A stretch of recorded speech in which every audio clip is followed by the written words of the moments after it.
নমস্কাৰ, মই কামাল আহমেদ। আমি প্ৰত্যেকে জানো আৰু শুনিছোঁ যে জুবিন দাই খুব বেছি কিতাপ পঢ়িছিল আৰু তেখেতৰ পঢ়া এটা অভ্যাস আছিল।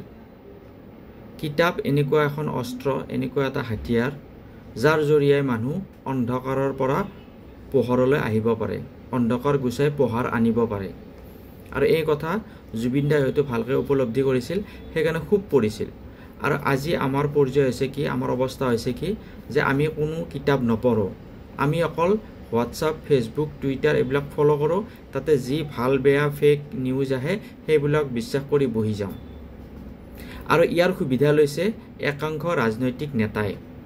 আজি ৰাজনীতিয়ে এইটোৰে সুবিধা লৈছে। ৰাতিপুৱা উঠিব, ফেচবুকত এটা ফেক কিবা নিউজ দি দিব, আমি গোটেই দিনটো সেই নিউজটোৰ ওপৰত ভৰসা কৰি এনেকুৱা অৱস্থাত পৰি যাওঁ যে কাষত থকা যিজন বন্ধুৰ লগত মই খেলি ডাঙৰ হৈছোঁ, যিজন বন্ধুৰ লগত মোৰ শৈশৱকাল, যৌৱনকাল অতিবাহিত হৈছে, সেইজনকে আমি শত্ৰু দেখা হৈ যাওঁ। আৰু এইটো কিহৰ কাৰণে হৈছে? কাৰণ আমি ষ্টাডি নকৰোঁ, আমি অকল ফেচবুক, টুইটাৰ আদিক ফ'ল' কৰি বহি আছোঁ। জুবিন দাই কিতাপ পঢ়িছিল, সেইকাৰণে হয়তো জুবিন দাক কোনো বিচলিত কৰিব পৰা নাছিল। সেইকাৰণে জুবিন দা হয়তো ষ্ট্ৰং আছিল। সেইকাৰণে জুবিন দাই হয়তো শুদ্ধ কথাবোৰ কৈ দিয়াৰ ক্ষেত্ৰত কাকো ভয় কৰা নাছিল। আৰু আজি আমি দুৰ্বল হৈছোঁ, কাৰণ আমি আজি ফেক নিউজৰ ওপৰত ভিত্তি কৰি দুৰ্বল হৈ পৰিছোঁ। কাৰণ আমি কিতাপ নপঢ়োঁ, আমি কোনো ধৰণৰ কিতাপেই নপঢ়োঁ। কোনোবাই কিবা এটা কৈছে সেইটোকে বিশ্বাস কৰি বহি থাকোঁ। আৰু ইয়াৰ সুবিধা লৈছে নেতাবোৰে।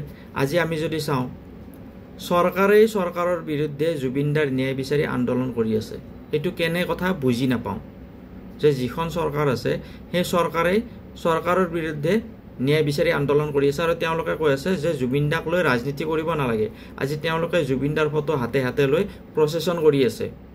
আৰু আমি মূৰ্খ বনি আছোঁ। কিহৰ কাৰণে? কাৰণ আমি কিতাপ নপঢ়োঁ, ষ্টাডি নকৰোঁ।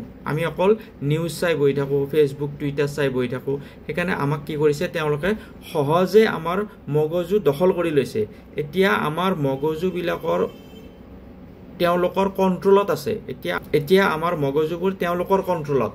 আমি সদায় ৰখি থাকোঁ, আমি ৰাতিপুৱা ৰখি থাকোঁ যে কি আহিব, কি হ'ব, ফেচবুকত কি নিউজ আহি গ'ল এটা নিউজ। আৰু সেইটোৰ ওপৰত বিশ্বাস কৰি গোটেই দিনটো, গোটেই জীৱনটো অতিবাহিত কৰি আছোঁ। গতিকে জুবিন দাৰ এটা গান আছিল, উঠা, জাগা আৰু জগোৱা।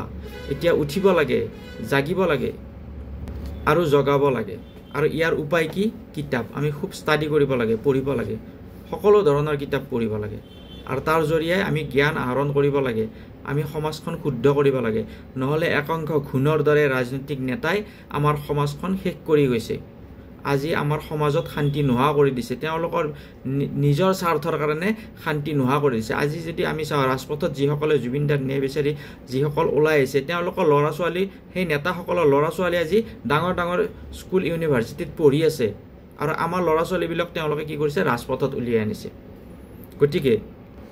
গতিকে মই অনুৰোধ কৰিম যাতে আমি কিতাপ পঢ়া আৰম্ভ কৰোঁ, জুবিন দাৰ সেই গুণটো আমি লোৱা আৰম্ভ কৰোঁ, যাতে আমাক কোনোৱে ঠগাব নোৱাৰে, যাতে আমাৰ মগজুক কোনোৱে কণ্ট্ৰল কৰিব নোৱাৰে, যাতে আমিও স্বাধীন হ'ব পাৰোঁ আৰু আমিও ক'ব পাৰোঁ ময়ো কাঞ্চনজংঘা।